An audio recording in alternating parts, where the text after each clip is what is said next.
GNM বা BSc nursing degree আছে, BSc nursing আর GNM এর ডিগ্রি থাকলে সরকারি চাকরিও আছে, এবং সেটা তুমিই করবে, তুমি ডিজার্ভ করো।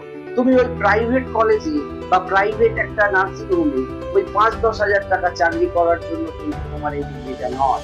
তুমি যখন বিএসসি নার্সিং এর ডিগ্রিটাকে অ্যাচিভ করেছো, বিএসসি নার্সিং এর ডিগ্রি বা জিএনএম এর ডিগ্রি অ্যাচিভ করার পর তোমার একমাত্র ডেস্টিনেশন, একমাত্র ভবিষ্যৎ হচ্ছে সরকারি চাকরি। সেটা সেন্ট্রাল গভর্নমেন্টের হোক বা স্টেট গভর্নমেন্টের হোক, ডব্লিউবিএইচআর, সিবিটি হোক বা নর্থ হোক। যদি সেটা না করো তাহলে তুমি যন্ত্রণা।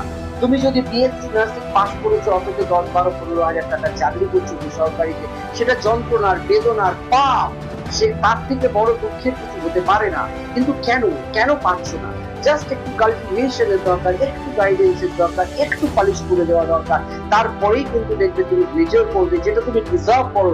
তুমি ডিজার্ভ করো বিএসসি নার্সিং করার পর কিন্তু তোমার নর্সেটটা হবে। তুমি কিন্তু ডিজার্ভ করো তুমি জিএনএমটা করার পরে তোমার ডব্লিউবিএইচআর, সিবিটি হোক বা তোমার ন্যালকোসেল, ওয়েল, রাষ্ট্রায়ত্ত সংস্থা থেকে, আরআরবি থেকে, ইএসআই থেকে লাখে লাখে সরকারি চাকরি আছে। আমাদের ইউটিউবে নাম্বারে স্ট্যাটাসে আমাদের পিন করে দাও, আমরা তোমার নাম্বারটা সেভ করবো। দেখবে আমরা প্রতিদিনে কত ভ্যাকেন্সি আপলোড করছি। তো সেই জায়গা থেকে তোমরা হয় মিস করছো অপরচুনিটিগুলোকে, আর নইলে তোমাদের কোথাও ল্যাক অফ প্রিপারেশন থেকে যাচ্ছে। নইলে তোমার বিএসসি ডিগ্রি আছে, তুমি কেন 96,000 থেকে 1 লাখ টাকার বেতনের চাকরি করবে না? তুমি 1 লাখ টাকা থেকে 96,000 টাকা বেতনের চাকরি করাটা তোমার হক, তোমার অধিকার। এবং তোমার বিএসসি ডিগ্রি আছে মানে তুমি নর্সেট ক্লিয়ার করবে। I assure you, I bet you, I guarantee you, যদি তোমার বিএসসি নার্সিং এর ডিগ্রি আছে তাহলে তুমি নিঃসন্দেহে নর্সেট ক্লিয়ার করবে। যদি তোমার জিএনএম এর ডিগ্রি আছে তুমি নিঃসন্দেহে এমসিআরই ক্লিয়ার করবে বা ডব্লিউবিএইচআরবি, সিবিটি ক্লিয়ার করবে, বিএসসি নার্সিং থাকলেও করবে। অর্থাৎ বলার মোদ্দা কথা হচ্ছে সরকারি চাকরিটা তুমি পাবেই পাবেই পাবেই। পাচ্ছ না তার একমাত্র কারণ হচ্ছে কোথাও একটু ল্যাক থেকে যাচ্ছে, কোথাও একটু প্রিপারেশনের অভাব থেকে যাচ্ছে, কোথাও তোমার একটা ফাঁক থেকে যাচ্ছে। সেই ফাঁকটাকে আমরা তোমার আগে ডায়াগনোস করব।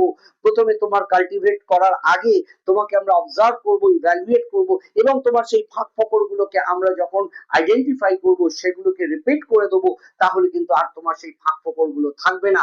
And then after you will clear the NORCET, I guarantee you, তুমি নর্সেট ক্লিয়ার করবে, তুমি সিআরই ক্লিয়ার করবে, তুমি রেল, ন্যালকোসেল, ওয়েল, ইএসআই ক্লিয়ার করবে। জিএনএম ডিগ্রি থাকুক বা বিএসসি নার্সিং ডিগ্রি থাকুক, সরকারি চাকরি পাওয়াটা তোমার ভবিতব্য নয়, ওটা তোমার রাইটস, ইটস আ হক। তুমি সেটা পাবেই। জাস্ট সামান্য প্রিপারেশন, গাইডেন্স এন্ড আমাদের একটা সেটআপের মধ্যে যদি তুমি চলে আসো, তোমার এই সফলতাটা জাস্ট সময়ের অপেক্ষা।